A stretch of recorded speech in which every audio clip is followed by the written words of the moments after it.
Alors, bienvenue au Café Causerie.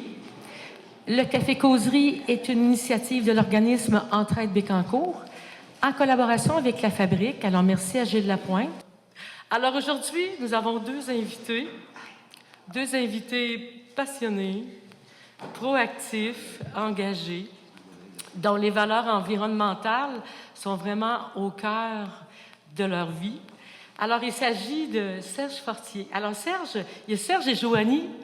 Normalement, Joanie devait commencer. Finalement, ils ont changé les choses. C'est Serge. Et puis, Serge, il est bien connu. Vulgarisateur expérimenté, environnementaliste, consultant en jardinage écologique, auteur, conférencier, formateur, diplômé en agriculture, enseignant à l'école d'agriculture de Nicolet. Enfin, bref, c'est quelqu'un qui vraiment a du bagage à nous livrer. Alors, on va débuter avec toi, Serge. Merci. Merci beaucoup, Nathalie. Bonjour à vous. Hey, je vois beaucoup de visages que je connais déjà. Vous me connaissez déjà. Merci d'être là. Pour ceux qui ne me connaissent pas, ben c'est ça, je demeure à Sainte-Marie-de-Blanford. Moi, j'ai eu un centre jardin longtemps et je me suis spécialisé plutôt dans la recherche et développement de solutions plus éco-responsables que les techniques horticoles habituelles qui ont tendance à consommer beaucoup de produits, puis ça coûte cher de plus en plus, hein, vous savez, quand on veut jardiner, ça coûte cher pas mal. Et aussi, beaucoup d'entre nous autres, ben, comme tout être humain, on vieillit au fil du temps, puis quand on vieillit, on perd des fois un peu de capacité physique, mais on ne perd pas nécessairement la passion. Hein? Je pense que vous connaissez, là. Alors, comment concilier les deux? Ben, c'est en diminuant l'entretien, c'est en diminuant tout l'ouvrage qu'on a à faire lorsqu'on jardine. Et puis, ça donne que Mère Nature, elle, c'est pas forçant, elle, pour faire pousser des plantes. Fait que moi, j'ai trouvé des manières pour pouvoir travailler avec Mère Nature. Okay? Et alors, aujourd'hui, on va parler comment faire plus avec moins. Okay? Comment arriver à pouvoir mieux réussir notre jardinage, nos fleurs, notre pelouse, tout ça, avec moins d'efforts, moins de dépenses, moins de consommation de produits pour être dans le bon sens au niveau de l'environnement. Donc, est-ce que ça vous tente qu'on aille dans ce sens-là?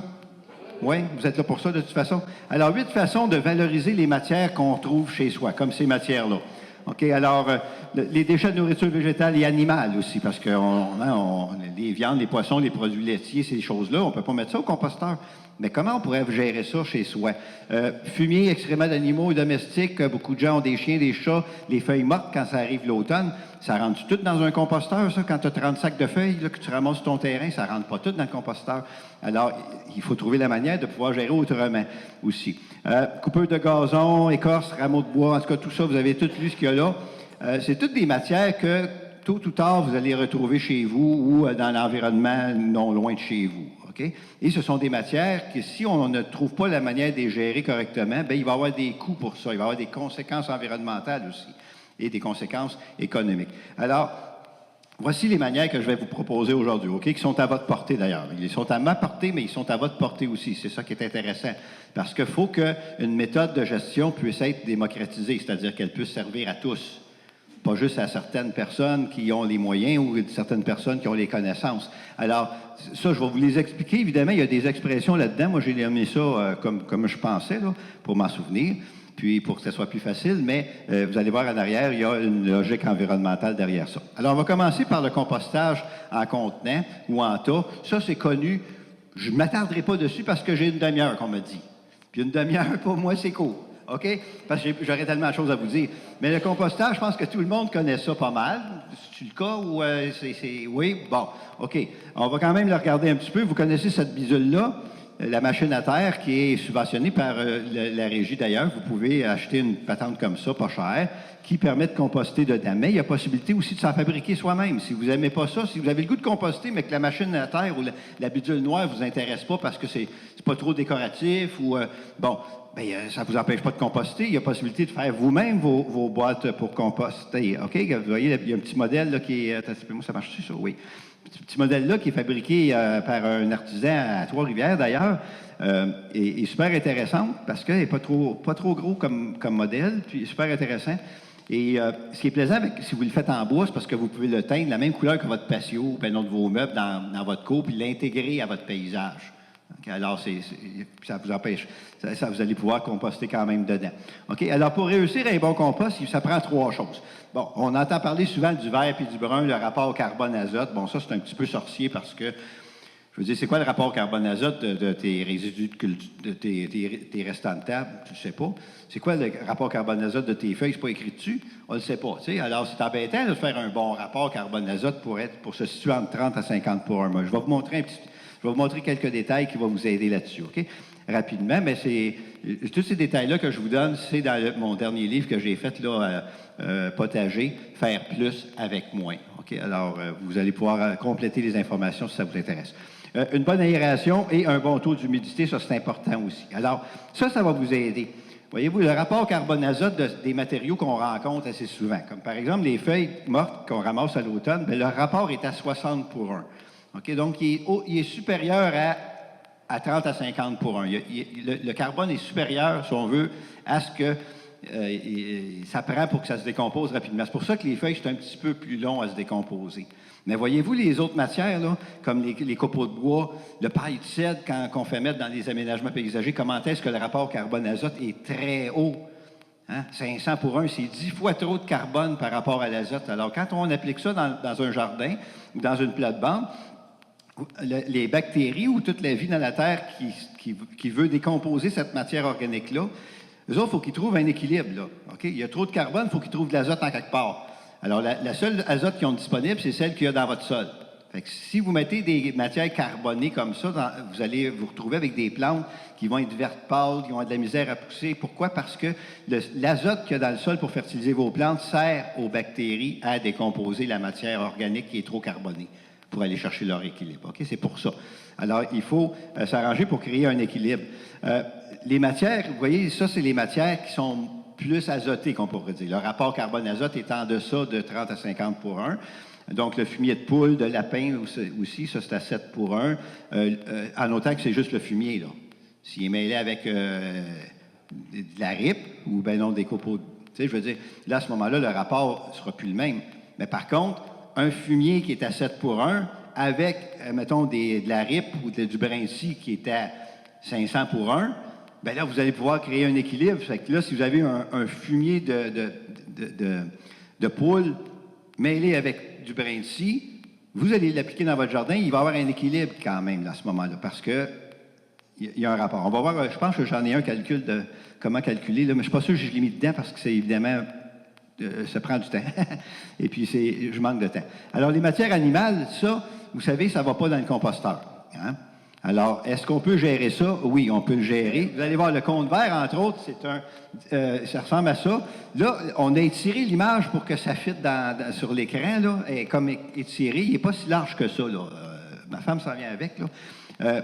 On installe ça à un endroit où on a des plantes, idéalement des arbres qui ont des racines, tout ça, parce que le but, c'est de valoriser les matières d'origine animale. Merci. Merci. Hein? On va embarquer ça là-dessus. Bon. OK. Fait que vous avez le panier qui va dans la terre. Vous avez vu sur l'image tantôt, on voyait tout l'ensemble comme ça, là. Un cône noir qui, lui, c'est un premier cône. Un deuxième cône, ils ne sont pas de la même dimension. Ça laisse un espace entre les deux pour faire une circulation d'air. OK? Alors, quand il est mis au soleil, le soleil plombe là-dessus, réchauffe entre les deux parois. Il se fait comme une circulation d'air. Et à ce moment-là, ça permet une décomposition aérobique et non pas sans air. Okay? Donc, et puis, il y a un couvercle il y a une penture, là, mais là, je ne vais pas amener ça pour rien, avec un petit piton pour barrer. Là, ça prend un petit piton qui... Les ratons laveurs ne sont pas capables d'ouvrir parce que les ratons laveurs sont wise en tabarouette, eux autres. Hein? Ils ont des mains pas mal, des pattes qui ressemblent pas mal à des mains. Alors, ce qui est plaisant avec le cône vert, c'est que vous n'aurez pas d'odeur, vous n'aurez pas de bébites qui vont venir vous jouer là-dedans parce que c'est enterré jusqu'à ici. OK? Alors, tout le panier il est dans la terre, comme on peut le voir sur l'image. Et puis, on agrémente ça de plantes autour, fait que ça peut s'agencer dans un aménagement paysager. Tu sais, je veux dire, ça paraît bien, ça, là. C'est pas comme... c'est esthétique. Non, ce qui est intéressant, c'est que ça s'intègre au paysage. Puis l'idée, c'est de le mettre là où il y a des plantes, pour que les plantes, avec leur système racinaire, puissent puiser ce qui va se libérer dans le cône par la décomposition que vont faire les bactéries, les champignons, les vers de terre, tous les insectes qui vont s'occuper de dégrader les matières d'origine animale. Au fait, c'est un biodigesteur, c'est pas un composteur. On ne fait pas du compost avec les matières animales. OK? Vous n'irez pas récolter rien là-dedans. Ça va tout se fondre, ça va disparaître dans le sol et ça va être distribué justement dans l'environnement pour servir aux plantes qui sont là. Alors, vous avez avantage à avoir des plantes autour. Ça va? Alors, c'est ça pour le compte. S'il y a des questions, tantôt, on va avoir le temps pour des échanges. Je reste disponible sans problème. Okay? Alors, le compte vert, Biodigester, qui va valoriser toutes les matières organiques d'origine animale que vous ne pouvez composter dans votre composteur habituel. Vous avez les différentes choses là. Vous savez, les crottes de chien, c'est pareil. Là, quelqu'un qui a des gros chiens, là, à un moment donné, ça finit par faire de la crotte pas mal. Fait que, puis ça, ben là, si tu mets ça dans la poubelle, ben là, ça fait des gaz à effet de serre dans le site d'enfouissement. Puis le but, c'est de réduire les gaz à effet de serre. Alors, il restait les matières d'origine animale et le compte vert est le seul appareil domestique que j'ai connu, que je connais, qui permet la gestion des matières d'origine animale chez soi. OK? Alors, ça permet d'être efficace à ce moment-là à 100 Il y a possibilité, grâce à ça, de pouvoir gérer à 100 nos matières organiques, autant animales que végétales dans le cas du composteur et les autres méthodes que je vais vous montrer tantôt.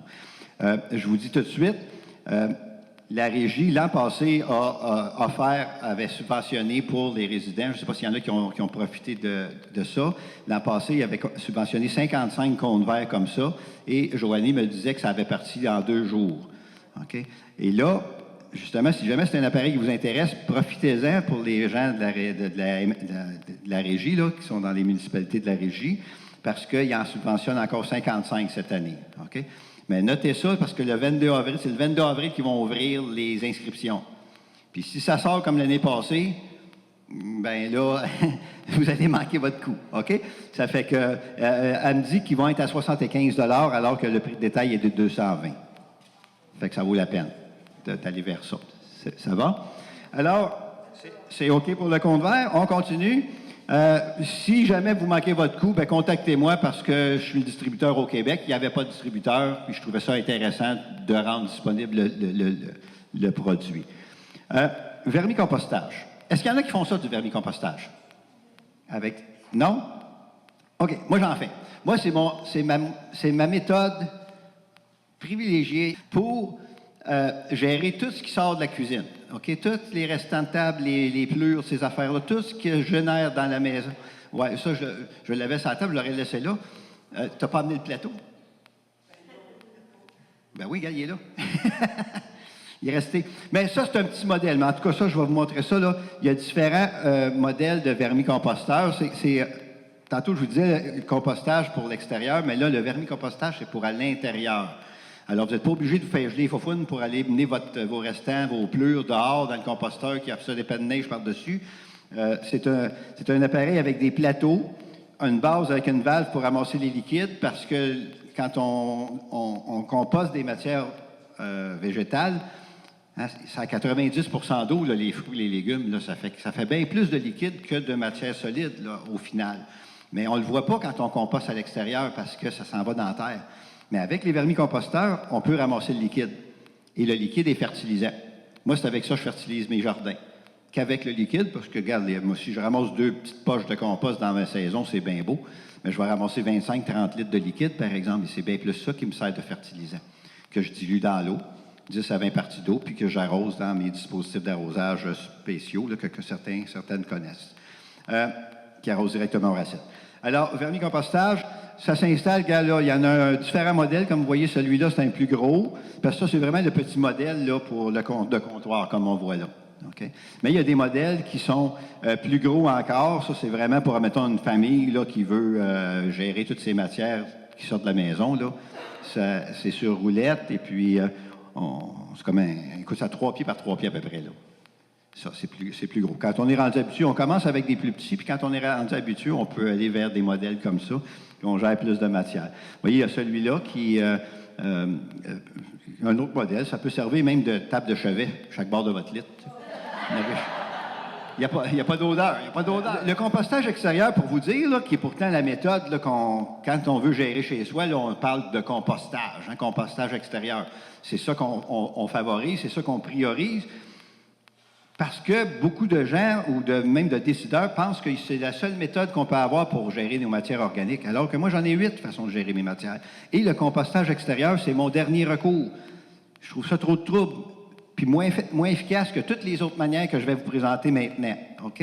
Alors, les matières à l'intérieur de la maison sont gérées soit là-dedans ou sont gérées par une des méthodes qui s'en vient là. OK? Alors, paillis avant compost. La vie dans la terre préfère le paillis au compost. Saviez-vous ça que le compost, c'est bien le fun, le compost, là, mais ça ne nourrit pas les vers de terre, le compost. Ça ne nourrit pas la vie dans la terre, le compost, si vous regardez ça comme vous. Les vers de terre, ils ne mangent pas ça du compost. Ils le produisent. OK? Alors, si on veut attirer la vie dans la terre, ce n'est pas en mettant du compost, c'est en mettant des matières organiques sous forme de paillis qui, ça, nourrit les vers de terre. C'est ça leur nourriture. OK? Puis là, ils vont transformer ça en compost dans le sol. Alors moi, j'ai développé une méthode, je dirais, de paresseux, c'est-à-dire qu'à quelque part, je préfère que ce soit la vie dans la terre, dans mon jardin, qui s'occupe de digérer mes matières organiques pour transformer ça en compost sur place, comme de me taper de l'ouvrage à charrier du stock dans mon composteur, puis d'aller brasser ça tout le temps, puis là, après ça, amener le compost dans mon jardin. Puis là, je mets ça dans mon jardin, le compost, mais j'ai pas rien pour le protéger, fait qu'il sèche au soleil, il part au vent. Finalement, je le gaspille, puis je n'attire pas la vie dans la terre parce qu'ils n'ont rien à manger. C'est ça l'affaire. Fait que ça, il faut être conscient de ça, que le compost, c'est bon, c'est fertile. On peut en faire avec les matières qui conviennent. Mais si on veut vraiment attirer la vie dans la terre et avoir un sol qui est fertile à long terme, il faut travailler avec des paillis. Comme la nature. Okay? La nature, elle travaille toujours avec une couche de protection. Donc, c'est soit des tissus morts qu'on appelle des paillis ou des plantes vivantes qu'on appelle des couvre-sols. Mais jamais, jamais ma nature laisse un sol à nu. Alors, c'est un bel exemple. Là. Elle nous donne l'exemple quand, quelque part, travailler avec un sol à nu, on se met dans le trou. Alors, ça, c'est ce que j'appelle le grand pâté chinois naturel. Dans la nature, toute matière végétale poussant hors du sol va tomber et va servir de paillis avant de devenir du compost. Ça va? Ça a tout du sens, ce que je vous dis là? C'est reconnaissable, de toute façon, hein, parce qu'on l'a devant les yeux, cette pratique-là. Alors, quel rôle que joue un paillis? Bien, il protège la vie dans la terre. Premier rôle. Ensuite, il y a la nourriture aussi. Vous allez voir tantôt, là, ça nourrit plein de monde. Ça diminue l'évaporation de l'eau. Ça régularise la température de votre sol pour éviter des up and down de température quand le soleil se monte et que la nuit arrive. Empêcher la germination des adventices, c'est des mauvaises herbes, ça. Entre autres, là. Contrôle des graines de mauvaises herbes. Ça nourrit la vie dans la terre, les vers de terre, les bactéries, les protozoaires, les champignons. Il y a bien du monde. Il y a bien du stock dans la terre qu'on ne voit pas. Mais ils sont actifs en démon, puis c'est eux autres, notre planche de salut pour avoir un sol fertile. C'est eux autres qui s'occupent de transformer les matières en éléments nutritifs absorbables par nos plantes, par nos légumes ou nos fleurs. Okay? En échange, cette vie-là va produire un beau compost qui va fertiliser votre terre, qui va améliorer votre couche d'humus, qu'on appelle, c'est-à-dire la terre fertile, le topsol, au fil des années. Et si vous travaillez avec des paillis, vous ne ferez pas d'effort. Vous allez mettre vos paillis sur le dessus. Vous n'avez pas de brassage à faire. Puis les insectes vont s'occuper de transporter ça dans le sol puis de fertiliser votre sol. Okay? En travaillant avec des paillis adéquats. Alors, quelle matière qui va pouvoir servir de paillis dans les matières que vous avez autour de chez vous? Bien, les feuilles des arbres, idéalement déchiquetées à l'automne, humectées, mis en tas avec une toile par-dessus durant l'hiver pour pas qu'ils deviennent trop détrempés non plus, parce que sinon, ils vont faire du jus brun, là, du lixivia qu'on appelle, s'il y a trop d'eau dedans. Mais il faut que vous les entreposiez pour l'automne et l'hiver humides. Okay? Pour qu'ils amorcent un processus de décomposition. Parce que le but, c'est que ça devienne la nourriture de vos plantes. Fait que là, il faut que ça se décompose. Si vous gardez ça sec, première des choses, c'est que quand vous allez appliquer ça, ils vont partir au vent. Hein, ça, c'est un inconvénient qu'on met aux feuilles. Ça, c'est parce qu'on les humecte pas. Alors moi, je les humecte à l'automne, je recouvre ça, puis ça passe l'hiver là, puis là, c'est au printemps que je vais m'en servir dans les aménagements, et puis ou dans le jardin potager, dans les allées de jardin potager. Dans les pots aussi, les pots, les contenants, tous les contenants, les pots, les bacs de culture, il y a beaucoup, beaucoup d'évaporation qui se fait dans ces bacs-là. Et c'est difficile à arroser, c'est déjà difficile à arroser, pour différentes raisons que je ne pourrais pas vous expliquer, mais qui sont toutes dans le livre Jardiner en bac, là. Alors, il faut essayer de réduire l'évaporation. Alors, un paillis va aider à réduire l'évaporation. Okay? Des coupeurs d'herbes, de gazon ou d'autres plantes herbacées aussi. Vous tondez à pelouse, bien, autant que ça serve à quelque chose, c'est sûr. On va voir tantôt, on peut faire de l'herbicyclage, mais on peut aussi faire des récoltes de pelouse pour mettre comme paillis dans nos jardins. Il n'y a rien de plus nutritif qu'un paillis de pelouse pour faire pousser des légumes. Il n'y a pas un engrais sur le marché qui bat un paillis de pelouse. Okay? Plus tous les autres rôles que vous allez chercher comme, en tant que paillis au lieu de composter ça. Vous voyez, oignon et betterave avec paillis d'herbe. On applique l'herbe verte fraîchement tondue. L'herbe ou le foin que vous avez tondu, les mauvaises herbes, ça n'a pas besoin d'être de l'herbe 100% pure. Là. Toutes les plantes herbacées vont servir, même les plantes aquatiques. D'ailleurs, il y a une sous-utilisation des plantes aquatiques, on ne les utilise pas, et puis c'est pour ça qu'on se ramasse avec des plantes aquatiques puis des algues dans nos lacs, parce qu'on ne les a pas gérées en amont. Ça, je pourrais vous expliquer ça en plus en détail si j'avais plus de temps. Aiguilles de conifères aussi, dans les allées, c'est intéressant, autour des arbres, autour des conifères, parce que, regardez, dans la logique environnementale, un arbre se nourrit de ses propres feuilles. Hein? Il n'y a rien d'autre qui se rajoute dans la nature. L'arbre pèse ses feuilles, tombe au pied, les insectes s'occupent de manger ça, transforment ça en élément nutritif pour qu'il va servir à l'arbre, pour qu'il refasse d'autres feuilles, et le processus est continuel comme ça. Processus de consommation circulaire où rien ne se perd et rien ne se crée dans la nature. Tout se transforme tout le temps. Alors, si vous avez un arbre, ça fait 40 ans qu'il est chez vous, ça fait 40 ans que tu y ramasses les aiguilles ou tu y ramasses les feuilles, puis tu mets ça sur le bord du chemin dans des sacs de plastique ou des sacs de papier, peu importe, puis qui prend le bord, on s'entend-tu que l'arbre, il doit finir par manquer de quelque chose, là? Ça fait 40 ans qu'il ne retrouve pas ses feuilles. Il ne retrouve pas sa nourriture. Puis là, on se demande que ça fait qu'à un moment donné, il y a des taches noires sur ses feuilles à tous les ans, où il y a une branche qui meurt. Là, l'arbre est en dépérissement. Là. Puis c'est résilient, un arbre. La première année que tu enlèves ses feuilles, il ne criera pas. Là. Tu ne verras pas qu'il n'a pas reçu sa nourriture. Mais à un moment donné, quand ça commence à devenir visible là, sur l'arbre, ben, là, il est trop tard, il va revirer de bord. Ça fait des années puis des années qu'il est en souffrance, puis là, ben, il est en train de dépérir complètement, à cause qu'on ne remet pas les matières organiques à l'arbre qui les a produits. Fait que pour les conifères, les aiguilles, on ne sait pas quoi faire avec. Ben, si tu as des aiguilles, c'est parce que tu as des conifères chez vous. Alors, foute-les en dessous. Ça va nourrir ton arbre. Ça va faire un paillis. De toute façon, la pelouse n'est jamais belle en dessous d'un arbre. Hein? Elle n'est pas belle parce qu'elle manque d'eau. Pas parce qu'elle manque de lumière, parce qu'elle manque d'eau. Ça, c'est la loi de la lampe à l'huile, là, que brièvement, je vous l'explique, là, mais c'est fondamental. L'eau, la majorité de l'eau qui abreuve les plantes provient du sous-sol. Alors, s'il y a un arbre qui a installé son système racinaire là, qui boit l'eau en premier quand l'eau remonte? C'est sa pelouse en surface ou c'est l'arbre? Alors, c'est pour ça que les pelouses ne sont pas belles en dessous. Ou n'importe quelle autre plante que vous plantez en dessous, vous allez avoir de la misère à ce qu'elle s'implante, parce qu'il y a un manque d'eau, carrément. Ça, cette loi-là est importante à comprendre, mais elle est rarement expliquée, rarement expliquée.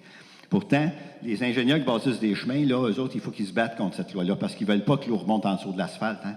Fait qu'ils mettent une fondation en gros sable ou en pierre concassée, parce que ça empêche la remontée de l'eau. Pas que ça se draine bien, c'est sûr que ça se draine bien, mais c'est pas pour ça. Un chemin d'asphalte, on s'entend-tu que c'est étanche? C'est pas pour que ça se draine bien, c'est pour pas qu'il y ait de remontée d'eau pour déformer le chemin en hiver. Alors, les ingénieurs se battent contre, mais nous autres, quand on fait du jardinage, on en a besoin. C'est notre planche de salut pour éviter des arrosages. Donc, on va chercher des économies d'eau potable quand on favorise cette source-là, en même temps. Bon, paillis de plantes aquatiques, c'est très bon aussi. Mon Dieu. Moi, j'en utilise des plantes aquatiques et je cultive mon ail avec ça, avec un paillis de plantes de phragmites. Vous savez, les grands roseaux qui poussent le long des autoroutes puis dans nos fossés, là. Plante envahissante, bien moi, ça fait 10 ans que je chevauche chez nous, puis là, le massif s'est rendu qu'il pousse quasiment plus, parce que j'épuise le fond du fossé en y redonnant pas la chance de mourir là, puis pourrir là, puis faire du compost qui renourrit le fond du fossé, qui refait pousser encore plus le massif de phragmites. Puis quand il arrive le coup d'eau au printemps, quand la neige fond, qu'est-ce que tu penses qui arrive avec le courant d'eau? Là, ça se peut-tu que ça descende de la matière organique un peu plus bas dans le bassin versant, puis ça finit par atteindre le lac? Alors, si on gérait nos plantes aquatiques qu'on a dans notre environnement, les quenouilles, les joncs, les plantes comme ça, toutes les plantes aquatiques, si on gérait le feuillage pour en faire une ressource, une richesse dans nos parterres, dans nos cultures, on ferait d'une pierre plusieurs coups. On gérerait en même temps le milieu humide, en même temps qu'on se fait plaisir à avoir du rendement dans nos jardins. Puis qu'on a moins de désherbage, moins d'arrosage, moins de ci, moins de ça, pas besoin d'acheter de produits au printemps qui fertilisent, qui ont été mis dans des poches de plastique à usage unique, transportés par des vannes qui font des gaz à effet de serre, parce qu'on s'est débarrassé de matières ou qu'on n'a pas utilisé des matières organiques qu'on avait gratuitement dans notre environnement. Voyez-vous, fait que c'est juste une question de gérer les bonnes choses. Comment faire le paillis de feuilles, comme d'ailleurs le paillis d'herbe? Bien, avec les machines que vous avez déjà. Ça ne prend pas des machines extraordinaires. Puis moi, ben, je m'en suis fait une plus grosse là, pour aller justement chez les gens qui n'ont pas de tondeuse ou qui ne peuvent pas ramasser les feuilles. Avec ça, mon kart de golf, je vais les modifier. Il fait n'importe quoi, ce kart-là, sauf que d'aller jouer au golf. Il va plus. Il n'y va plus. Alors, fait que ça aspire sur un tuyau de 10 pouces de diamètre, puis ça souffle ça d'une boîte sur le top qui est dompeuse. Alors, je peux aller partout sur le terrain des gens. Et si je l'ai fait, c'est parce que je veux prêcher par l'exemple, puis que je veux qu'il y en ait qui me copient. Je veux qu'il y ait des entreprises qui me copient. Parce qu'en quelque part, une entreprise qui fait de l'entretien de pelouse tout l'été pourrait très bien rallonger sa saison d'emploi en offrant le service de hachage de feuilles aux gens qui ont des feuilles sur leur terrain à l'automne. Puis s'ils ont fait tondre leur pelouse parce qu'il n'y avait pas de tondeuse, fait que s'ils n'ont pas de tondeuse, ils aimeraient bien ça avoir un service de hachage, voyez-vous. Donc, bon, moi j'ai fait ça avec mon carte de golf, mais il y aurait moyen de créer un appareil qui ferait un job comme il faut puis qui pourrait créer de l'emploi, OK, faire marcher une entreprise. Et le paillis, moi j'en ramasse beaucoup, mais j'en ramasse pas rien que pour moi. J'ai créé un marché de paillis de feuilles. Alors, c'est comme un nouveau commerce. Donc, au lieu de vendre ou faire du profit à vendre des poches de paillis, où est-ce qu'on ne fait pas grand profit parce qu'il faut l'acheter, puis il y a du transport, de l'emballage qui remplit nos poubelles de récupération, là, puis qui s'en vont pas à bonne place. Ben moi, je ramasse ça en vrac, pas de sac, rien pantoute, et puis je fais du profit à valoriser les feuilles pour les gens qui en ont besoin. Puis les gens qui ont connu ce paillis-là ne jurent que par ça. Ils m'en achètent à tous les ans parce qu'ils n'ont plus d'autres ouvrages à faire. Moi, le paillis, là, je mets ça. On va le voir plus loin. Je vous le dirai pas tout de suite. Là, j'essaie de condenser un peu. Là. Composter sous toile opaque. OK, ça, c'est une méthode, entre autres, qui permet de gérer toutes ces matières-là. OK, même les feuilles, s'il y a lieu, s'il vous en reste. Mais les feuilles, en dernier recours, parce que c'est plus long à se décomposer. Là. Alors, bon, vous voyez, moi, ici, ça, c'est un terrain, un bout de jardin qui ne me servait pas. J'ai laissé pousser les mauvaises herbes parce que moi, ça me sert d'engrais vert, les mauvaises herbes. Je ne jette pas des graines de sarrasin ou d'avoine ou des choses comme ça pour semer. Ma nature me donne plein de graines dans la terre. Je les fais germer, mais je sais comment les contrôler. Moi, j'arrive à zéro mauvaise herbe. La recette est dans l'un des livres que j'ai amené. Et pourquoi, tant qu'à avoir des mauvaises herbes, là, que je vais couvrir d'une toile, on voit la toile en arrière, là, pourquoi ça fait que je ne mettrais pas aussi mes restants de table, au lieu de les mettre dans mon composteur, ou on peut très bien mettre ça là. Alors, ça ne remplit pas votre composteur pour rien, puis ça vous permet de gérer directement sur le sol. Et pendant le temps que la toile va être là, les mauvaises herbes en dessous vont mourir, les restants de table vont se décomposer par la vie dentaire qui va s'en alimenter. La vie dentaire qui va se promener va aérer votre sol durant cette période-là. Et quand vous enlevez votre toile, bien, vous vous retrouvez avec un sol qui est propre, okay, exempt de mauvaises herbes, riche en compost parce que les vers de terre et toute la vie dans la terre a transformé ça en compost. Donc, votre sol est devenu fertile. Vous avez pris des vacances durant ce temps-là. Vous n'avez pas eu besoin de virer votre sol, rien pantoute. Fait que tout ce qui reste à faire, c'est de planter, puis mettre un paillis adéquat pour protéger le sol, qui va continuer à nourrir le sol, puis aller chercher tous les autres avantages. Puis vous regardez fleurir vos affaires avec une petite sangria dans votre gazebo, là, ou dans votre tonnelle, peu importe tout ce que vous voulez être, là. Mais la grosse paix, OK? La grosse paix. La nature, vous avez respecté le cycle de la nature. Vous avez fait travailler la nature pour vous dans une logique environnementale. Ça va? C'est comme mettre la poussière sur le tapis. Bon, ça, c'est un autre truc de paresseux. Il ne faut pas faire ça à la maison. Hein. À la maison, là, moi, ma femme n'aime pas ça. Si je foute la poussière, je balaye, puis je foute ça en dessous du tapis. Pas dans la maison. Mais dehors, on peut se permettre.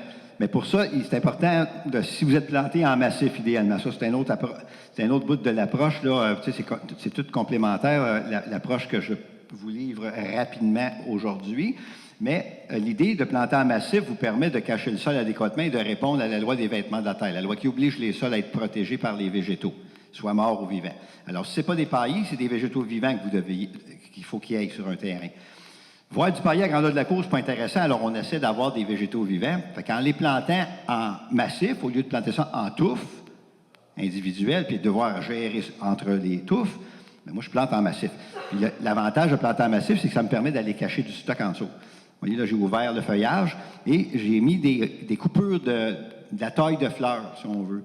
Tu sais, si j'ai un massif à tailler à côté, là, ou des fleurs qui ont séché, qu'on enlève, bien, au lieu d'aller mener ça au composteur à l'autre bout, je fous ça en dessous du feuillage des hostas, comme paillis. Je fais juste ouvrir le feuillage, j'envoie ça là. Tu vois, comme là, j'ai écartillé les feuilles, pitché ça là, et ça sert de paillis. Ça va se décomposer là par la vie dans la terre, y compris ce que vous voyez comme bébites orange, là, des limaces. OK? Les limaces, là, c'est pas un ennemi, là. Les limaces, c'est comme des vers de terre. Ça mange des matières organiques mortes.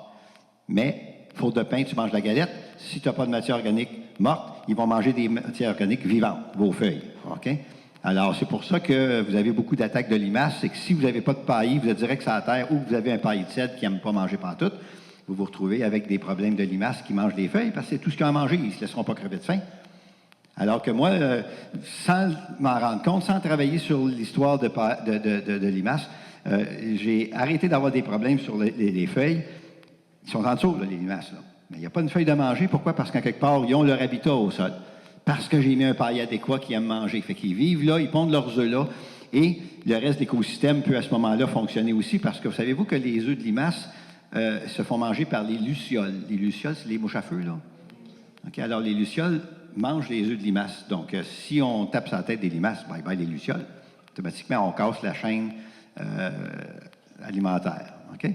Alors, ça va pour ça. Laissez les matières là où elles sont. Ça, c'est intéressant aussi.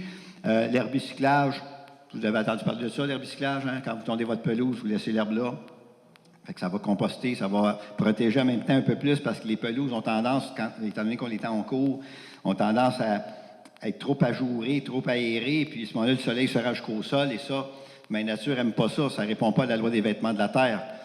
Alors, qu'est-ce qu'elle fait? Ben, elle va faire germer des graines de mauvaises herbes, puis c'est pour ça que les pelouses se remplissent de mauvaises herbes, c'est parce qu'ils sont pas assez fournis pour répondre à la loi des vêtements de la terre. Fait que la nature est obligée d'en rajouter des plantes. Comme ça marche. Fait que, tant aussi longtemps qu'on ne cache pas le sol adéquatement avec des végétaux morts ou vivants, suffisamment denses, ma nature va être obligée de faire la job comme elle l'a toujours fait. Le feuillicyclage, c'est un peu pareil. À l'automne, il y a une partie des feuilles qu'on peut ramasser pour faire un paillis, mais quand il en reste un peu, on peut les hacher et les laisser là. Le plus possible. Parce que si vous avez des feuilles sur votre terrain, c'est fort possible parce que vous avez des arbres sur votre terrain, tu sais, je veux dire. Il me semble, ou si, à moins qu'il y ait un gros coup de vent, puis ça amène ça du troisième voisin, là. Mais, normalement, vous avez des arbres. Et puis, s'il y a des arbres, c'est parce qu'il y a un système racinaire en dessous de votre pelouse. Donc, si vous recyclez vos feuilles sur place, faites du feuillicyclage, en passant en tondeuse, ça va les hacher, ils vont s'incorporer à votre pelouse. À ce moment-là, vous allez nourrir votre sol correctement, ça va nourrir l'arbre, puis il va retrouver un peu de ses feuilles. OK? Donc, vous allez recréer un cycle plus normal. Sinon, votre arbre va continuer à être en souffrance. Ça va? Aussi, dans les aménagements paysagers, laissez les feuillages sur place à l'automne, puis au printemps, finissez d'écraser ça. Puis là, c'est là que vous épandez votre paille de feuilles que vous avez préparé l'automne d'avant, là, en dessous de la bâche. Là, c'est au printemps, au mois d'avril, aussitôt qu'il n'y a plus de neige, là, vous prenez vos feuilles, puis là, il n'y a pas de plante de poussée dans votre aménagement à ce moment-là, fait que vous pouvez marcher à grandeur, vous arrivez avec des chaudières de feuilles, vous dompez ça dedans, t'étends ça à grandeur avec un balai à feuilles pour aller chercher l'épaisseur qui est entre 1,5 à 1 pouce et demi maximum, par-dessus les vieux feuillages. Ramassez pas les vieux feuillages, ça va vous faire encore un paquet de stock à gérer. Puis souvent, ça vous en fait trop, ça ne rentrera pas non plus dans le composteur, tu sais, fait que là, non, laissez-les là. Dans la logique environnementale, si un érable se nourrit de ses feuilles, si un épinette se nourrit de ses aiguilles, si une prairie sauvage se nourrit de son herbe qui écrase dedans, à l'automne, durant l'hiver, puis que la prairie sort à travers au printemps, c'est juste ça qui nourrit les plantes, là, c'est leur propre feuillage. Donc, des feuilles de hosta ou des feuilles d'émérocale ou les feuilles des plantes que vous avez dans votre aménagement devraient nourrir votre plante aussi dans la logique. Mais on veut que ça soit esthétique. Hein? C'est ça l'affaire. On fait le ménage pour que ça soit esthétique. Bien, moi, mon esthétisme, je vais le chercher en couvrant mon vieux feuillage. C'est bien plus facile, bien moins d'ouvrage. Je suis paresseux, moi, c'est une méthode de paresseux. Mais avec une logique en arrière. Okay? Donc, moins d'ouvrage, moins d'effort que de ramasser tout ça, puis de se ramasser avec un sol à nu, puis là c'est l'enfer, il faut que tu achètes des produits pour fertiliser, pour faire plus d'arrosage. Non. Le vieux feuillage est en dessous de toutes ces plantes-là, puis là, toutes mes plantes sortent au travers, toutes bien renchaussées. Je n'ai jamais d'ouvrage à faire dans ce plate-bande-là. Ça fait 20 ans qu'elle est là, je n'ai jamais été arraché une mauvaise herbe là-dedans. Puis je n'ai jamais mis un engrais là-dedans non plus. OK? Alors, finalement, les poulaillers urbains, de plus en plus, les poulaillers, les gens s'amusent à avoir ça. C'est plaisant pour les petits-enfants. Les enfants, fait que c'est des bonnes tondeuses aussi, les poules, hein? Ça, si tu veux éviter de tondre, là, envoie-les dans ton... laisse-les pas trop longtemps à la même place parce que là, eux autres, ils grattent aussi. Ils vont faire mourir ta pelouse. Mais pour ce qui est de picosser, là, pendant un bout de temps, là, puis à tous les jours, tu changes un parc mobile, tu changes de place, ils vont faire ta tondeuse. Puis en plus, ils vont te donner de l'engrais par en arrière. Tu sais. Ils mangent par en avant, puis ils te donnent l'engrais par en arrière. Fait que tu fais d'une pierre deux coups. OK? Alors, ils mangent toutes sortes d'affaires, comme vous voyez, mais donnez-leur pas de dessert, gardez ça pour vous. Il y a certaines affaires aussi, comme les haricots secs, les viandes crues, des peaux d'orange, de banane, ils n'aiment pas ça. Les solanacées crues, les solanacées, c'est toute la famille tomates, piments, aubergines, pommes de terre. On ne donne rien de cru aux poules comme ça, là, OK?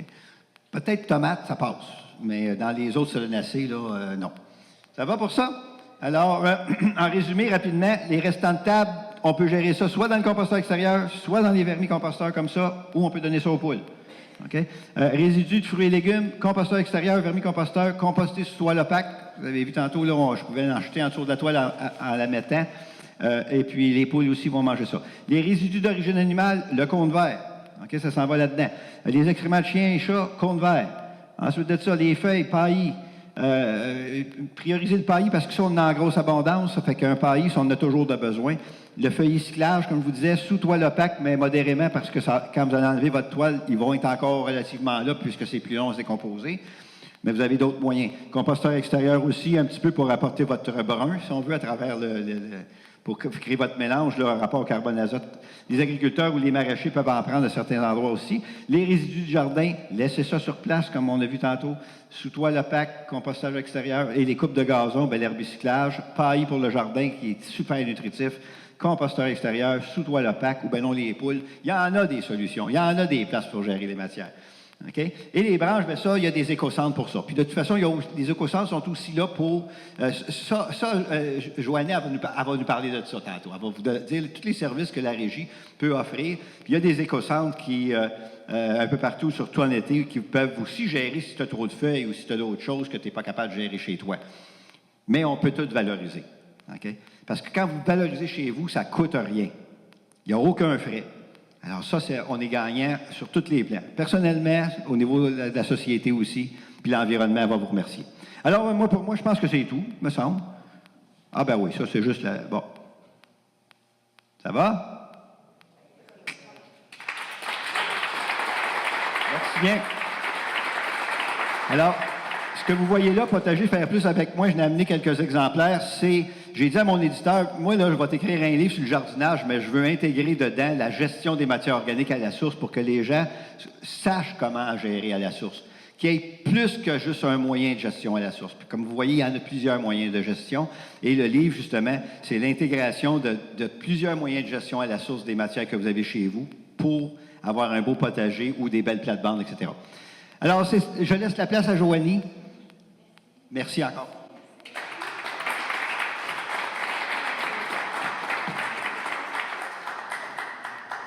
Bonjour, ici François Poisson pour Télécœur. Nous sommes à Bécancour, dans le secteur Bécancour, à l'église multifonctionnelle et devant l'ancien presbytère. Je suis avec M. Serge Forcier, qui est EPCC, c'est-à-dire enseignant dans les processus de consommation circulaire. Voilà. Mais bon, horticulteur, auteur. On s'est vu l'année dernière. On avait parlé entre autres de cône vert. Il y a eu une conférence ici tout à l'heure où il était question de la gestion des matières résiduelles organiques. Et il y a plusieurs façons de gérer ça. Et les gens peuvent en traiter beaucoup chez eux. Oui, exactement. Ils peuvent tout traiter chez eux et les valoriser encore mieux que juste passer par le compostage, qu'on connaît beaucoup. Le compostage, on connaît ça. Mais la plupart des gens connaissent ça. Puis quand on parle de valoriser les matières organiques, on ne pense qu'à ça, le compostage. Mais il y a d'autres façons encore plus profitables de pouvoir gérer les matières organiques.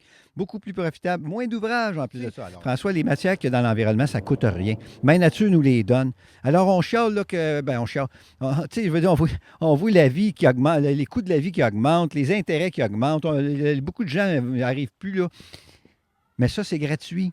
Alors, en comprenant comment gérer les matières, là, Mère Nature va nous les donner, même si le coût de la vie augmente de 15 demain matin, les matières sont encore gratuites. Fait que quand on sait comment les gérer, ça abaisse notre coût de vie. Tu sais, notre pouvoir d'achat est meilleur à ce moment-là. Fait que moi, j'aime bien mieux inviter ma blonde au restaurant que d'acheter du compost puis des engrais, tout ça, parce que je vais m'être débarrassé à l'automne de mes feuilles, exemple. Et puis... à grand coût, parce que là, ça consomme des sacs de plastique ou de papier, puis il y a un camion de 10 tonnes qui vient ramasser ça. Ça s'en va au Yorbel-Vert, faire des gaz à effet de serre. Puis là, de l'autre bord, au printemps, il faut que j'achète des produits de remplacement. Fait que là, je perdais en deux bouts. Je paye pour m'en débarrasser, de mes feuilles, puis je paye à l'autre bout pour remplacer ce que mes feuilles auraient pu faire à l'automne. Alors, un fou d'une poche. Tu sais, je veux dire, qu'est-ce que tu fais? Quand tu sais ça, tu sais, je ne reproche rien aux gens qui n'étaient pas au courant de toutes ces solutions-là. Mais quand on est au courant, là, c'est le jour puis la nuit, là, tu deviens autosuffisant, vraiment autosuffisant et indépendant de ton portefeuille parce que ça ne coûte rien. Mais est-ce que c'est des choses qui faisaient partie de la sagesse populaire avant? Si on remonte 3-4 générations, est-ce que c'est des choses que les gens avaient apprise ou faisaient spontanément, et que là, bon, c'est des compagnies qui sont arrivées avec leurs produits, puis à vendre, puis tout ça, puis que là, ça fait 2-3 générations qu'ils pensent que tout ce qui existe, ben, c'est ce qu'on connaît là, les fertilisants, les engrais, les pesticides, puis ben bon, fait qu'il faut revenir à un savoir qui a été perdu, puis bon, est-ce que c'est ce que vous faites? Si on veut, c'est ça, dans le fond, tu as raison, parce que dans le temps, il n'y avait pas tous ces moyens-là, il n'y avait pas tous ces produits-là. Il fallait qu'ils gèrent leur matière, puis c'est comme ça qu'ils arrivaient à produire. Tu sais, puis, prends par exemple, moi, je pense souvent, je vais souvent au Nouveau-Brunswick, là-bas, les Acadiens, quand ils ont été déportés là, ils n'ont pas été déportés sur des terres agricoles super fertiles, ils ont été déportés dans le bois, sur la terre de Caïn, tu vois. Et puis, il fallait qu'ils mangent, il fallait qu'ils vivent. Alors, qu'est-ce qu'ils ont fait? Il a fallu qu'ils bâtissent le sol. Ils l'ont bâti avec quoi? Il n'y avait pas de coop là, fédérée pour aller acheter des engrais, puis tout ce que tu veux. Alors, ils se sont servis des matières qu'il y avait dans leur environnement. Puis étant proche de la mer, bien, il y avait entre autres les algues qui roulaient sur le bord de la plage. Il y avait les poissons quand ils pêchaient, les résidus de poissons, etc. Alors, ils ont géré avec les matières qui leur coûtaient rien parce qu'il n'y avait pas une scène en plus de ça. Puis ils s'en sont sortis aujourd'hui. Mais c'est un fait, c'est comme tu dis, dans le temps, ça se faisait faute d'avoir d'autres choses. Puis là, ben, il y a eu toute l'influence justement industrielle, la révolution industrielle, où est-ce que là, on s'est mis à produire, à faire des produits. Il y a tout eu aussi la sédentarisation qui a changé beaucoup de choses aussi. C'est que là, étant sédentaire, c'est pas tout le monde qui avait accès à toutes les ressources qui étaient gratuites. Fait que là, il a fallu acheter d'un bord puis de l'autre, puis les compagnies ont vu venir ça. Fait que là, ils ont décidé, on va t'en offrir des produits. C'est encore ça aujourd'hui, c'est encore ça. Exemple, la mode des bacs, là, c'est ça. Là, la grosse mode des bacs, c'est pas l'idéal de cultiver dans des bacs. Ça donne bien plus de troubles. J'ai écrit un livre là-dessus pour justement montrer la différence entre jardiner en bac et en pleine terre. Et puis, mais écoute, c'est une mine d'or pour les compagnies, ça. Ils vendent des bacs, ils vendent le terreau qui va avec, parce que tu ne peux pas prendre la terre de chez vous. Ils vont te vendre des engrais qui fitent pour ça. Ils vont te vendre des pesticides pour régler les problèmes que ça crée.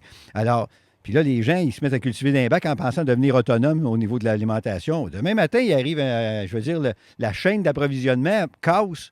Puis les trucks pour livrer le terreau, ils ne viennent plus à bout de rentrer ça au magasin. Tu fais quoi? Puis capable de cultiver, là, t'es pogné à la gorge, OK? Alors que Mère Nature va toujours nous donner des ressources. Il y a tout ça là-dedans. Il y a une philosophie de vie en arrière de ce que j'ai développé au niveau de la culture. Une façon de vivre qui ne fait pas que régler le jardinage. C'est que ça gère plein d'affaires autour de moi, puis je suis en harmonie avec ce que je touche. Tu sais, c'est ça qui est plaisant, là. On parle des bacs, mais il est question aussi qu'il y a eu un gros appauvrissement des terres agricoles au Québec. Donc, est-ce que c'est la même logique? Est-ce que c'est les mêmes causes? Bien, beaucoup parce que les terres agricoles, dans la logique environnementale, un sol n'est jamais à nu. Jamais, jamais tu vois une surface naturelle à nu. Il y a toujours des végétaux. Soit qu'ils sont morts, qu'on appelle des paillis, ou ils sont vivants, qu'on appelle des plantes couvre-sol. Mais il y a toujours des végétaux. OK? Alors que les méthodes agricoles à grande surface, là, ben là, ça laboure à l'automne, ça laisse la terre à nu toute l'automne, tout l'hiver. Au printemps, le coup d'eau, là, ça te ramasse la matière organique, puis la terre d'un fossé, puis partout, crée des ornières. Ça, c'est toute de la perte de matière organique, c'est de la destruction du sol. Puis les agriculteurs ont de la misère à monter justement le taux de matière organique dans le sol à cause de ces méthodes de culture-là.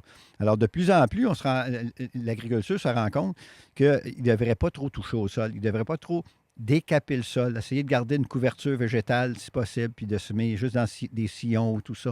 Là, on s'en rend compte aujourd'hui. Mais on compensait. Tu sais, je veux dire, il n'y a pas de matière organique, on va compenser par des engrais qui nourrissent direct les plantes, fait qu'on n'aura pas besoin de matière organique dans le sol, ça va faire la job.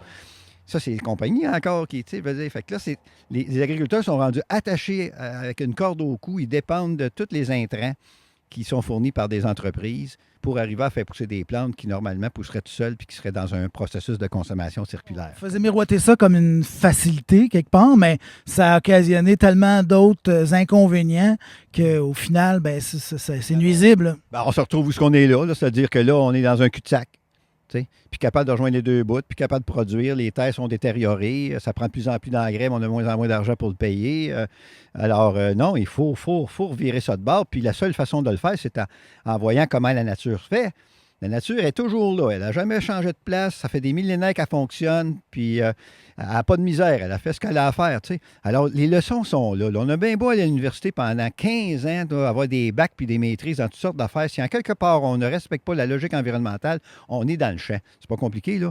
Fait que, et puis, c'est aller à l'université pendant 15 ans, là, c'est pas donné à tout le monde. Tu sais, mais pourtant, tout le monde, en tant qu'humain, en tant qu'être vivant sur la planète, on devrait avoir accès à ce qu'on a besoin pour vivre, comme tout être vivant sur la planète. Et puis là, ça donne que dans le style de vie qu'on mène, il y a juste des privilégiés qui ont le droit. Puis celui qui est trop pauvre, il n'est pas capable de se faire un jardin parce que ça coûte trop cher. Ça ne marche pas, ça, là. Tu sais, pour moi, c'est des valeurs fondamentales, ça, la liberté en tant qu'être vivant, être humain, à avoir accès à notre source de vie, qui est la planète. On s'était rencontrés, puis je vais revenir à la culture en bac. OK. On s'était rencontrés dans votre hangar l'année passée, au début du mois de mai. Et là, c'était votre petit dernier, là, le livre sur la culture en bac. Ouais. Et là, vous en avez un nouveau, par exemple. Oui, bien, le nouveau, je trouve ça intéressant parce que là, suite au livre Jardiner en bac, mon éditeur voulait que j'écrive une autre affaire. Là, il voulait que j'écrive un livre pour vraiment comment jardiner, là, puis pour celui qui commence, OK? Monsieur, madame qui commence un nouveau jardin, qui soit capable là, de faire un jardin là, avec ce qu'il va y avoir dans ce livre-là. Sauf que moi, il y en a déjà des livres qui parlent de jardinage sur le marché, puis moi, je ne suis pas intéressé d'écrire ou de répéter des choses qui sont dans d'autres livres, puis mettre 3 pages de bibliographie à la fin, là. Non. Moi, ce que je partage, c'est ce que je vis, ce que j'expérimente, puis c'est de l'inédit, OK? C'est-à-dire qu'à quelque part, c'est du vécu. Alors, j'ai dit, moi, là, je vais t'écrire de quoi c'est le jardinage, mais un jardinage qui va pouvoir se faire en gérant nos matières organiques chez soi pour en même temps, justement, partager ces notions-là qu'on a parlé ici, puis les 8 façons là, de valoriser les matières organiques. Alors, ce livre-là, qui s'appelle Potager, faire plus avec moins, ce livre-là permet, on veut, une synthèse entre la gestion des matières organiques à la source et un beau jardin ou des belles plates-bandes, parce que ça s'applique aussi à l'horticulture. Et là, vu que c'est pour les débutants, les novices, ben ça va vous permettre, eux, de leur donner en partant des bons principes, puis que idéalement, ils vont aller partager avec d'autres. Oui, bien justement, c'est de faire d'une pierre, pas juste 2 coups, c'est de faire d'une pierre plusieurs coups. Tu sais, c'était un peu, d'ailleurs, l'introduction dans ce livre-là, je parle de ça. Tu sais, quand on était jeune, on s'amusait, même encore, quand on a du temps à perdre, on est sur le bord de l'eau, puis on se prend des pierres plates, puis on lance ça là, pour faire tout. Et le but, c'était de faire le plus de bons possible. Tu sais, pas faire un bon, puis plouf. Non. Alors, mais dans notre société, c'est un peu ça. C'est quand on entreprend quelque chose, ça sert juste à une chose. Si on travaille en silo fermé, au lieu de prendre ça d'une façon globale. Puis la nature, elle, c'est global. Tout est interrelié. Tu sais. Alors moi, ce que je veux dans l'approche que je développe, c'est toujours faire d'une pierre plusieurs coups, pas 2, plusieurs coups, le plus possible de coups. Alors dans ce livre-là, c'est ce que les gens retrouvent, c'est qu'ils sont en mesure, avec une ressource, de pouvoir la valoriser au maximum, que ça leur serve à gagner du temps, que ça leur serve à économiser de l'argent, que ça leur serve à protéger l'environnement, puis qu'il y ait des résultats sans vivre tous les problèmes qu'on vit dans les jardins parce qu'en quelque part, on transgresse des lois fondamentales. Ben, comme on veut que les gens les intègrent, ces bons principes, on va vous demander de répéter le titre, la maison d'édition, puis les endroits où ça va être disponible aussi. Ce livre-là a été produit par Pratico Édition. C'est des beaux livres là, que les gens connaissent sûrement. Là. Il y a la collection Je jardine, je cuisine, en tout cas, bref. Mais moi, ce n'est pas dans ces collections-là. C'est vraiment un livre à compte d'auteur, à mon nom. Et puis, le titre, c'est Potager, faire plus avec moins. Un jardin simple, économique et écologique. Ça, c'est le sous-titre, si on veut. Alors, il est tout en couleur. On voit des carottes dessus le livre, tout ça. Là. Alors, c'est vrai qu'on n'ait pas de... Ben, j'irai le filmer. Vous l'avez sûrement dans votre voiture. Là, je vais aller en filmer un.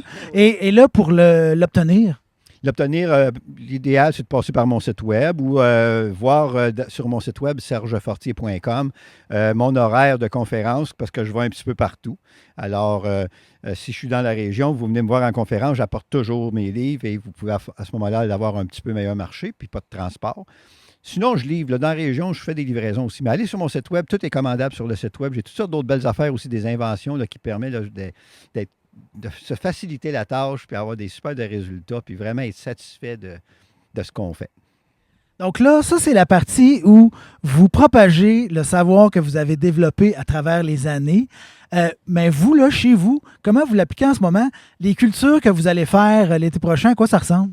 Bien, les cultures, c'est. Moi, je fais mon jardin personnel, un grand jardin de 3000 pieds carrés. J'en fais pas rien que pour moi, là, mais disons qu'on est pas mal autosuffisant dans bien des affaires. Tu sais, j'ai mes pommes de terre, tout mon ail, les carottes, plein de choses, là, des légumes d'hiver. Puis même que je produis quelques affaires durant l'hiver aussi, là, des petites tomates miniatures, de la laitue, etc. Là, ça se cultive bien aussi à l'intérieur avec les lumières artificielles, par exemple. Mais avant tout, là, François, moi, l'application personnelle. Moi, ce que je voulais là, dans cette recherche-là de solutions, c'était de me satisfaire personnellement, c'est-à-dire de prendre moins de temps pour jardiner et d'avoir plus de temps pour en profiter. C'est parce que quand tu es à quatre pattes dans une plate-bande en train de désherber, tu n'as pas le temps de voir les oiseaux qui volent au-dessus de toi et puis les papillons. De toute façon, ils ne viendront pas. Il y a une grosse bébite à quatre pattes dans la plate-bande. Tu sais, ça fait que moi, ce que je veux, c'est d'être assis dans mon gazebo avec une petite bière ou une sangria, quoique je ne bois pas bien, mais en tout cas. Et puis, contempler là, ma nature que j'ai créée puis voir tout l'écosystème. Tu sais. Puis ça me permet d'avoir un écosystème diversifié aussi chez nous. Je n'ai pas de pelouse. Pourquoi? Parce que c'est plus facile d'entretenir des massifs fleuris que d'avoir de la pelouse à tondre à 3 semaines partout. Tu sais. Alors, puis ça, c'est un écosystème. La pelouse, ça attire rien. Ça va falloir, dans l'avenir, là. Écoute, moi, là, j'ai calculé ça, là. Puis si partout dans les villes, les municipalités, les propriétés, leur pelouse, au lieu d'être de la pelouse, c'était des surfaces qui étaient cultivées pour consommer, on serait en autosuffisance alimentaire au Québec, aisément, pour tout le monde. Mais toutes ces surfaces-là, c'est perdu, puis on met de l'argent là-dedans à tondre ça, puis on gaspille du gaz, puis des ressources pour entretenir ce qu'on a appris parce que ça fait partie de nos mœurs là, depuis 400-500 ans, depuis qu'on a été colonisé par les Anglais, parce que ça vient de là, ces plantes-là. Alors, puis on reste là-dedans. C'est dur de changer des habitudes, mais pour changer, il faut aller vers le positif, il faut aller vers l'avant, tu sais, pour que les gens embarquent. Fait que moi, ce que je propose, c'est des solutions qui vont amener les gens vers l'avant. Fait que le changement, il est intéressant. Ils ne se sentent pas privés, au contraire, plus libres. Moi, c'est ça que je vis. Tu sais. Alors, je le partage parce que j'ai la parole facile, comme on peut. Comme les gens savent. Ben, un jour, peut-être que le gazon sera considéré comme ce qui devrait être, là, un ennemi public, en fait, parce que ben, moi, la dernière fois que j'ai eu un sol à couvrir, j'ai mis du trèfle. Fait que ça, les abeilles viennent quand que ça fleurit, tout ça. Pas trop, si tu le tons pas trop, justement, tu vas avoir des fleurs là-dessus. Il y a toutes sortes d'autres plantes qu'on peut mettre. L'idée, c'est pas d'avoir plus de surface tondue, parce qu'on en a besoin. Les enfants veulent jouer dans la cour, etc. On ne peut pas avoir des massifs de fleurs partout pour ceux qui ont des petites familles. Mais il faut que les plantes qui sont là, soient plus indigènes. Okay? Au lieu d'être des plantes qui ont juste le goût de s'en retourner en Grande-Bretagne, puis être remplacées par des plantes indigènes, qui se fait de toute façon. Hein? Laisse aller une pelouse traditionnelle, ça va redevenir un champ de mauvaises herbes, comme on appelle, mais ça va être des plantes indigènes, mais au moins ton sol va être occupé. Puis là, tu n'auras pas besoin d'arroser, puis besoin de fertiliser, tout ça. Maudit qu'on s'en donne du trouble pour rien. Puis on est maso, hein, François, on a de la pelouse. Puis là, quand ça commence à être sec, là, puis que là, on n'est plus capable de tondre à 3 semaines, on est là qu'on l'arrose, puis on met des engrais pour qu'elle pousse encore plus vite, pour avoir encore plus d'ouvrage pour tondre, tu sais. Puis il y a eu la folie du ver blanc, là. On passait, puis entre autres, à Trois-Rivières, là, c'était des pelouses ruinées, mais s'il y avait eu autre chose, parce que les monocultures, ça fait toujours en sorte que, ben, si justement il y a un parasite, ben là, ça va se répandre, ça va se répandre. Ça se répand, c'est ça. Puis, si on regarde ça sur le plan de la logique environnementale, c'est que, même nature, lorsqu'il y a une plante qui n'est pas dans son environnement, elle va la donner à manger à d'autres êtres vivants pour s'en débarrasser, de façon à la remplacer par des plantes qui ont lieu d'être là, OK? Qu'elle va choisir. Alors, comme la pelouse, c'est pas indigène, mais la nature ne considère pas ça comme la plante idéale pour aller là. De toute façon, elle souffre toujours de sécheresse, tout ça. Fait qu'elle la donne à manger à d'autres êtres vivants, comme les vers blancs, comme les punaises, etc. Alors, et là, elle disparaît, puis ça va être remplacé par d'autres plantes. C'est ça, cette logique-là environnementale, on peut pas transgresser ça. Ça va toujours être comme ça. Alors, ou on continue à se battre, puis on paye le prix au niveau monétaire, puis au niveau environnemental, ou en quelque part, on devient plus raisonnable en adoptant des façons qui sont plus logiques, moins coûteuses, moins d'efforts. Je pense que de toute façon, c'est ce que les gens rêvent. C'est tout ça qu'on cherche, mais on ne prend pas les bons moyens. Alors, puis là, les vers blancs attirent des rongeurs, les moufettes, entre autres. Les gens se plaignent de ça, tout ça. Fait que c'est comme... C'est des dominos. C'est la chaîne alimentaire qui s'installe. Les moufettes ne viendront pas d'un terrain qui n'a pas assez de bouffe. Ils viennent parce qu'il y a de la bouffe. Fait que là, on tape sur la tête de la moufette, mais c'est pas à cause de la moufette. Le problème, c'est pas la moufette. Le problème, c'est le ver blanc. Puis le problème, si tu as le problème de ver blanc, c'est parce qu'à quelque part, tu as un terrain qui est trop dénudé, puis le hanneton, il a pu pondre ses œufs jusqu'à la terre. Si tu as une pelouse épaisse, que tu tombes moins court, puis qu'elle est dense, le hanneton a plus de misère à les pondre. Et si tu as des plantes indigènes, parce que des hannetons, il y en a des vers blancs dans les champs des agriculteurs aussi dans les prairies, mais ils ne sont pas en nombre suffisant pour détruire les plantes. Puis, tu sais, la pelouse traditionnelle, ça ne fait pas beaucoup de racines. Fait que si le ver blanc en mange, il en reste presque plus, elle ne vit pas. T'sais. Alors que si tu mets des plantes comme le trèfle que tu parlais tantôt, ça, il ne mange pas ça. Mais si tu mets, par exemple, d'autres genres de graminées comme le mil ou même le chien-dent, ça fait beaucoup, beaucoup de racines. Ça fait que même si le ver blanc il en mange, il en reste encore en masse pour que la plante continue à vivre, Puis ça, j'appelle ça la loi de vivre et laisser vivre. C'est qu'à quelque part, tout le monde y trouve son compte, puis l'agriculteur est capable de faire des foins pareils, tu sais. Mais c'est pas le cas avec la pelouse, tu sais. En passant, j'ai jamais tondu mon trèfle parce que ça vient pas haut du trèfle. Puis là, ça reste un peu humide, tu sais, puis sous le pied, c'est super agréable. Et on a même laissé ça aller carrément. C'est en dessous de 2 arbres. Donc, on n'a pas tondu, on a laissé les plantes sauvages. Et si vous aimez les surprises, là, c'est la chose à faire parce que là, il peut arriver n'importe quoi. Il y a des graines que le vent amène. Il va vous pousser des affaires. C'est merveilleux. D'une année à l'autre, c'est jamais pareil. On fait ça, puis tu as des nouvelles couleurs parce que ça fleurit pas pareil. Ça attire pas les mêmes insectes pollinisateurs non plus. Fait que là, tu te crées un écosystème qui va te permettre aussi de. Et tu vas attirer les oiseaux qui vont avec aussi, puis tout ça. Fait que là, tu vas même pouvoir mieux contrôler les infestations dans tes autres cultures parce qu'en quelque part, les insectes ravageurs vont être contrôlés par des insectes que tu vas avoir attirés par des fleurs, tu sais. Mais tu n'attires rien avec de la pelouse, là. Ça fait juste ça fait venir les vers blancs et les punaises. C'est tout ce que tu ne veux pas avoir. Fait que non, c'est toute une remise en question des façons de faire sur d'autres bases, sur des bases environnementales, mais aussi, je veux dire, ce qui a poussé à changer, c'est parce que c'est rendu que ça coûte trop cher aussi. Parce que là, c'est comme un cercle vicieux, ça, à un moment donné. Là, tu sais, je veux dire, ça n'a pas de bout. Là. Fait que si on continue dans le même sens, tu sais, il y a une expression que je dis, moi, que je me sers beaucoup, c'est que si je fais ce que j'ai toujours fait, je n'aurai que ce que j'ai toujours eu.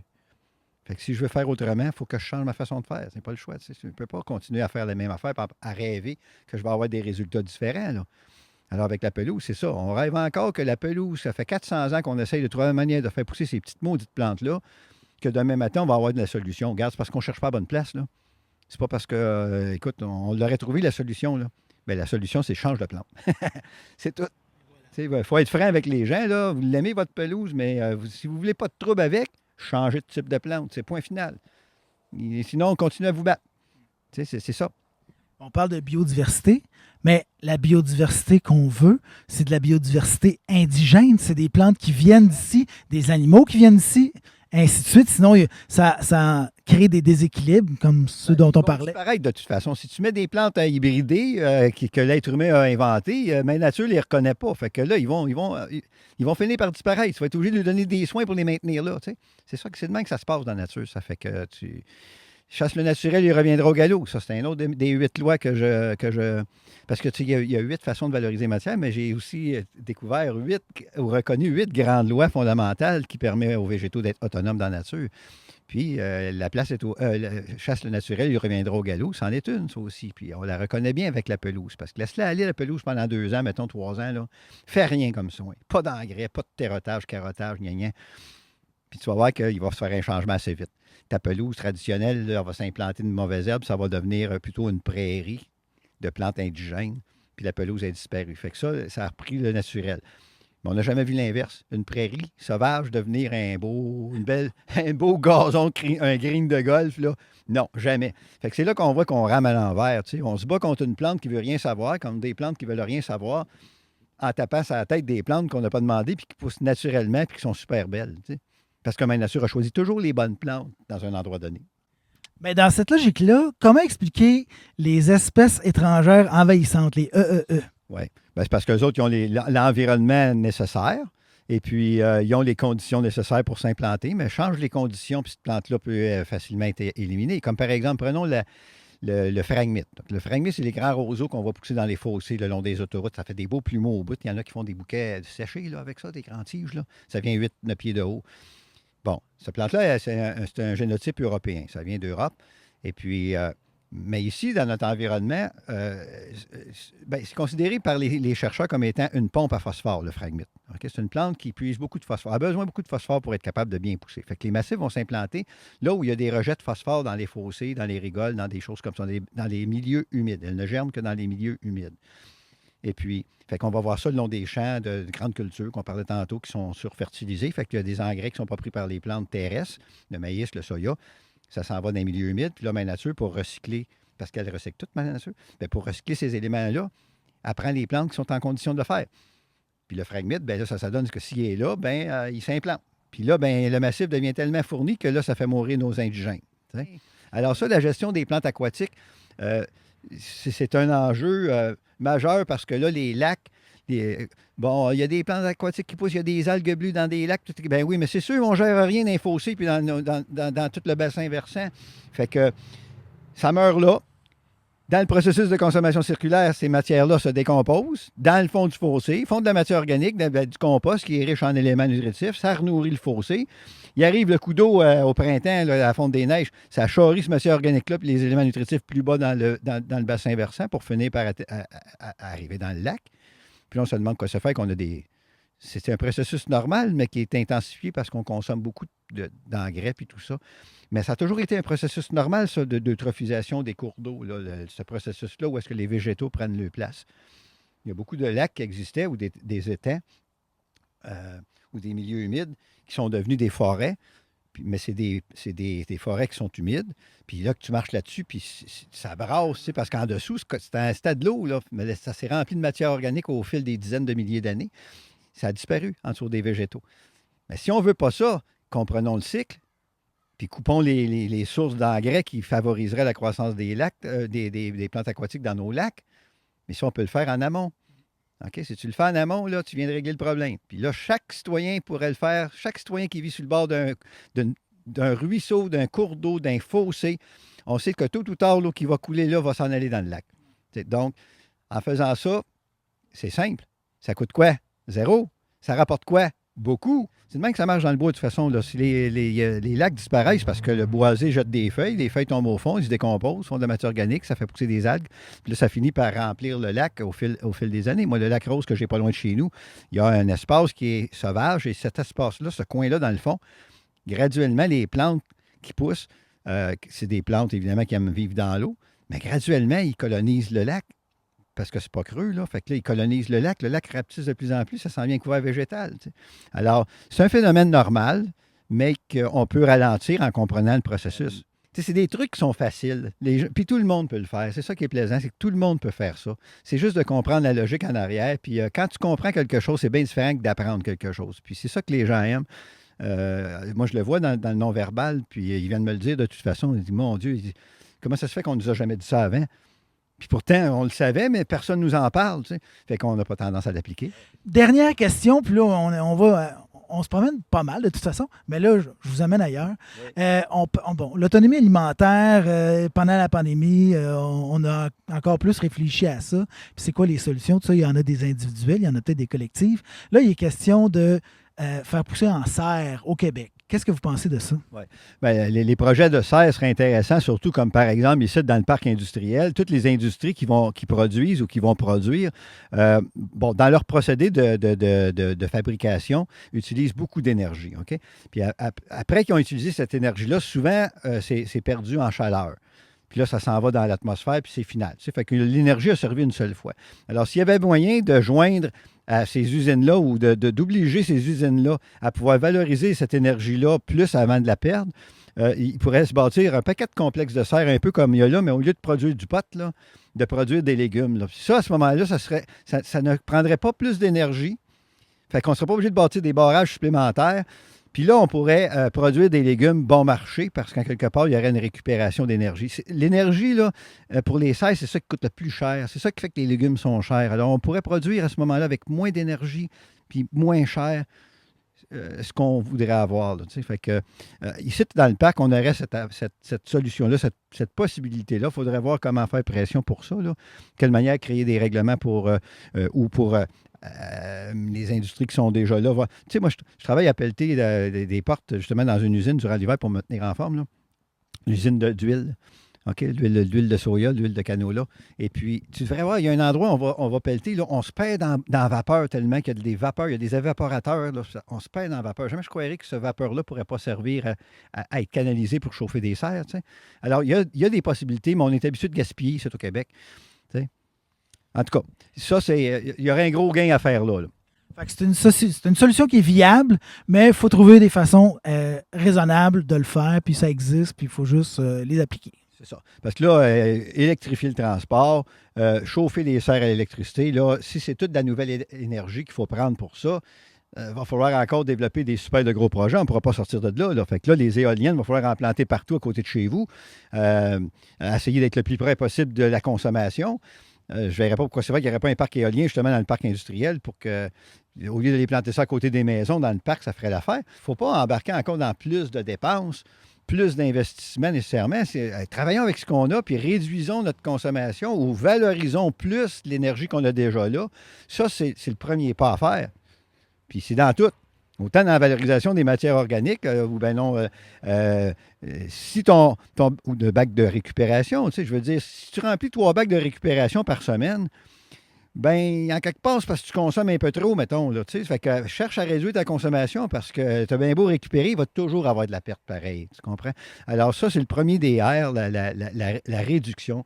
Et puis, Joanny en parlait d'ailleurs à la régie. Fait que, tu sais, je veux dire, ces connaissances-là, ça se rejoint toutes. C'est des notions qui sont importantes à comprendre puis qu'on se doit de partager avec le public pour arriver ensemble à des solutions là, qui vont pour l'avenir de nos petits-enfants. Là. Tu sais, moi, c'est beaucoup pour ça que je fais ce travail-là, là, pour léguer à mes petits-enfants, non pas un gros chèque lors de ma mort, mais des connaissances, des pratiques, des solutions. Il faut leur donner espoir, puis il y en a des solutions, puis il faut les partager. C'est mon défi, c'est ma mission, si on veut.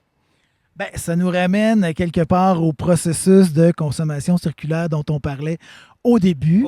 Alors, ce que vous essayez de partager avec le plus grand nombre, et on va vous aider à le faire à Télécœur. Alors, ben, merci beaucoup, cher Fortier. Hey, un gros merci à Télécœur pour cette entrevue, et puis ce sera toujours un plaisir de revenir vous parler.